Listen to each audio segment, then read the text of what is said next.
The respect game is real. 7 unspoken rules to instantly gain respect. Some people walk into a room and everything shifts. Others try for years, still invisible. Respect isn't luck, it's a code, and most people break it without knowing.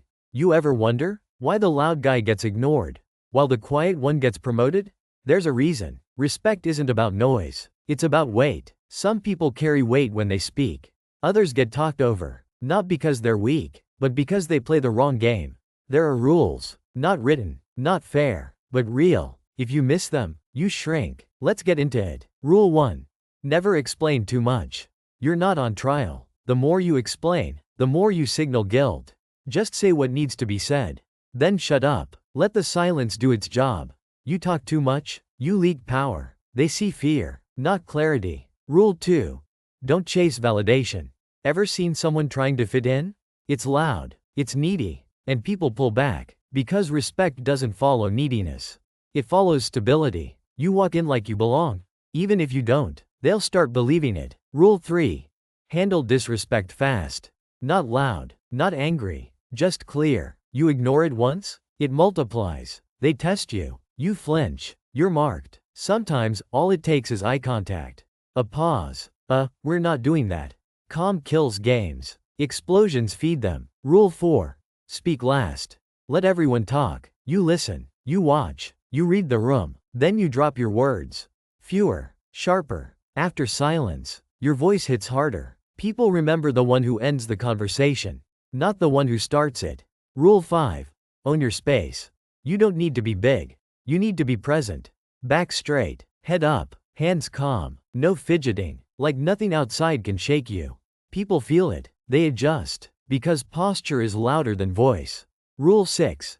Stop proving your worth. The ones who matter already see it. The ones who don't, they're not your audience. You keep proving, you admit doubt, you show a crack, and someone will step on it. Let your work talk. You, just move. In silence. Rule 7. Never react first. Reactions are currency. You spend them, you lose control. They push you. Wait. Let them reveal more. Let them expose their game. Then choose your move, on your time, with your rules. Because if they can pull a reaction, they own the tempo. And once they own the tempo, they own the room. This isn't about being fake. It's about being aware. You don't need to dominate. You just need to stop giving your power away. In every room, someone holds the frame. They decide what matters, what's funny, what's serious, what gets attention. It's not always the boss. It's not always the loudest. It's the one who owns themselves fully, without needing to be seen. And the moment you start playing like that, people shift. They notice you, even when you say nothing. Especially when you say nothing. Because silence, with presence, is loud. So now ask yourself, when you walk into a room, do people adjust? Or do you? If you don't like the answer, you already know where to start. Respect isn't one big win. It's small signals stacked over time. Every choice adds weight, or strips it away. The way you look at someone. The way you handle a test. The way you hold still when everyone else panics. It builds a file in people's heads. File says, can I lean on this person? Or can I walk over them? That decision happens fast. Before they know it. Before you say a word. Think about work. You've seen the guy who always jokes.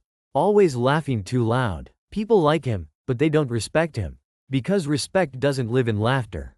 It lives in limits. You've also seen the quiet worker. Barely speaks. But when he does, people pause. They listen. Why? Because he doesn't waste words. He keeps his frame tight.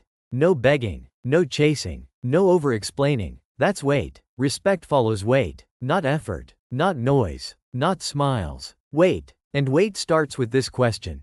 Who owns your reactions? If the answer is, them, you've already lost. You slam a door when they push. You raise your voice when they poke. You defend when they accuse. You play on their board. Their timing. Their frame. Game over. Now flip it. Someone tries to bait you. You pause. No rush. No defense. Just silence. They get nervous. Because silence is a mirror. It makes them see themselves. That's control. That's respect. And once people feel they can't shake you, they start shifting. They treat you different. They test you less. They watch you more. It's not magic. It's discipline. It's training your gut to wait. Not flinch. Not chase. Not prove. Wait. This is the unspoken part. Nobody teaches it. Because most people don't see it. They think respect comes from titles, from money, from shouting. It doesn't. Respect comes from being untouchable. Untouchable doesn't mean hard. It means steady. Steady when things twist. Steady when others break. Steady when you get ignored. Because sooner or later, steady gets noticed. Always. And the ones who notice? They start moving around you different. They measure their words. They step lighter. They check your eyes before they act. That's the shift. Not overnight, but it comes. So the real question is, do you keep leaking power every day? Or do you start stacking weight? Because the room is watching. Always.